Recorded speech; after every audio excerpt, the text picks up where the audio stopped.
La création d'une entreprise n'est pas du tout une tâche à prendre à la légère. Non, pas du tout. Beaucoup de frères et de sœurs africains de la diaspora, après leurs études en Occident, après avoir travaillé dur et mis de l'argent de côté pour lancer leurs projets au pays, se heurtent bien souvent à d'énormes difficultés. Et parmi ces difficultés-là, deux erreurs majeures qui reviennent souvent. Deux véritables tueurs de rêves, des tueurs d'espoir que je vais dévoiler aujourd'hui dans cette vidéo. Que tu sois étudiant, ingénieur, employé du secteur privé ou public, vivant en Occident ou en Afrique, reste jusqu'au bout de cette vidéo. Parce que ce que je vais partager avec toi aujourd'hui dans cette vidéo pourrait très probablement te permettre de littéralement sauver ton investissement. Salut à toi et bienvenue sur la chaîne Maël Jar, la chaîne d'information business et motive action qui t'aide à te bâtir un mindset de champion pour te permettre de passer de la parole à l'action. Alors, si jamais tu es intéressé par ce type de contenu, mets-moi déjà un pouce, c'est déjà une très bonne chose. Abonne-toi et surtout active la cloche de notification pour ne rien manquer de toutes les pépites vidéos que je rends disponibles sur la chaîne. Alors, dans cette vidéo, je m'appuie sur un cas spécifique. Alors, il y a de cela quelques jours, je discutais avec un jeune ingénieur de la diaspora. Appelons le jeune ingénieur Xavier. On va l'appeler comme ça pour préserver son identité. Après ses études en ingénierie, Xavier a rapidement trouvé un emploi dans une multinationale dans son pays d'accueil en Occident. Et après 5 années passées au sein de cette entreprise, Xavier avait réussi à mettre de côté la somme de 90 000 euros. 90 000 euros, c'est l'équivalent d'à peu près 60 millions de francs CFA. C'est donc qu'il décide, avec ce capital conséquent qui a été constitué au bout de 5 années de dur travail, qu'il décide donc de créer au Cameroun une entreprise de commercialisation des matériaux de construction en provenance notamment de la Chine, de Singapour et de Turquie. Xavier donc programme un voyage d'affaires. Xavier donc va prendre la décision de prendre des congés anticipés au sein de son entreprise.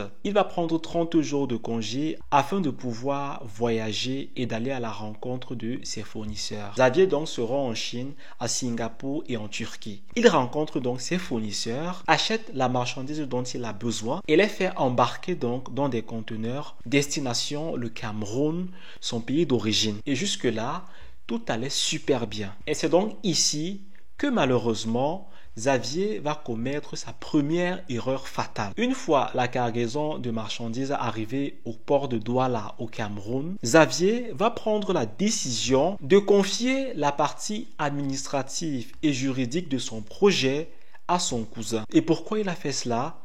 Parce qu'il lui faisait entièrement confiance. Les démarches auprès des autorités compétentes pour la création de l'entreprise et l'autorisation d'exercer vont prendre plus de 3 mois. Ça vous semble fantastique, n'est-ce pas? Et c'est donc ainsi que le cousin en question ne va pas du tout arrêter de débourser de l'argent afin de pouvoir débloquer des dossiers. Des dossiers donc prétendument bloqués au niveau des autorités compétentes pour la délivrance du titre d'exercice de l'activité. Et c'est donc ainsi que le projet de Xavier accuse déjà un énorme retard de 3 mois. Premier constat à retenir, perte de temps est égale à perte d'argent. Après que finalement l'entreprise ait enfin réussi à décoller, le cousin de Xavier va donc prendre sur lui de recruter le personnel pour pouvoir faire fonctionner l'entreprise. Il décide donc de recruter les commerciaux, il recrute une caissière ainsi que des vendeurs. Et puis l'activité est lancée. Mais le problème qui va surgir en réalité, c'est qu'au bout de 3 mois,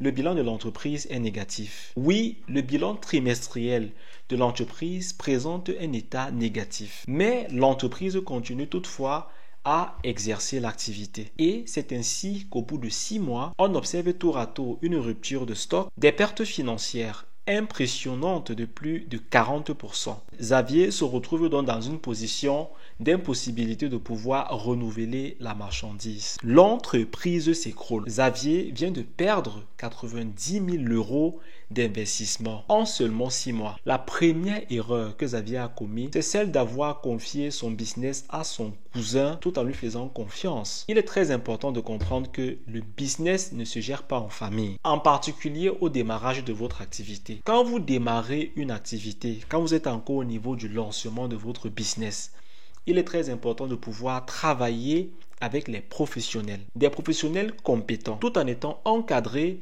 par des contrats clairs. Vous pouvez travailler dans votre business avec un proche une fois que l'entreprise a déjà atteint la vitesse de croisière. C'est quand l'entreprise est déjà stabilisée que vous pourriez prendre la décision sur vous maintenant de pouvoir embaucher ou recruter un membre de votre famille avec lequel vous allez pouvoir travailler et aller dans une continuité ou bien dans une logique de progression. Mais lorsque vous lancez votre activité, il est strictement interdit de travailler dès la base avec un membre de votre famille parce que le lancement d'une entreprise est l'étape cruciale qu'il faut bien observer. Et pour cela, vous avez besoin d'un accompagnement sur mesure, un accompagnement professionnel par des personnes qui maîtrisent leur travail, avec qui vous pourriez signer des contrats qui vont être respectés par chacune des parties. Ça vous évite, croyez-moi, d'énormes problèmes. La deuxième erreur monumentale que Xavier a commis dans la gestion de son entreprise, en l'occurrence, c'est le fait de l'absence d'un système de gestion solide. Il faut bien comprendre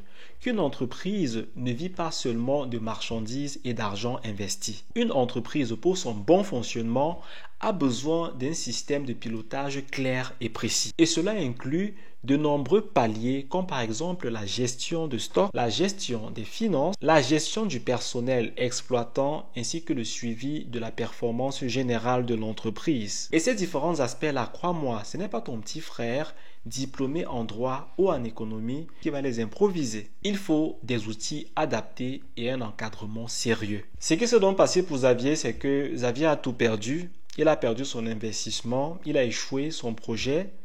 Son rêve a été lamentablement brisé parce qu'il a commis ces deux erreurs fondamentales. Xavier a fait une dépression. Il a fait une énorme dépression parce que c'est quand même 5 ans de travail dont on parle. Et il faut bien noter que c'est une erreur qu'il aurait pu éviter si seulement il avait été bien orienté, s'il avait bénéficié d'un bon conseil, d'un bon suivi et effectivement d'un bon accompagnement. Alors il est très important de pouvoir retenir ces deux notions. Ne jamais confier un business lorsqu'il est encore sur la phase de lancement à un proche ou à un membre de sa famille. Première chose. Deuxième chose, c'est de mettre en place un système de pilotage clair et précis qui va permettre donc à l'entreprise de pouvoir adopter la pente de la croissance. Et ce système doit être mis en place dès le départ, pas ensuite, dès le départ. Alors toi qui regardes, dis-moi en commentaire, est-ce que tu as déjà été sujet à ce genre d'expérience ou est-ce que tu connais quelqu'un qui aurait fait les frais d'une pareille expérience? Et surtout, qu'est-ce que Xavier aurait dû regarder? Quels sont les aspects autres qu'il aurait pu observer pour éviter de perdre son investissement? Alors, c'est avec beaucoup de plaisir que je lirai en commentaire ce que tu penses de cette histoire. À très bientôt dans une prochaine vidéo.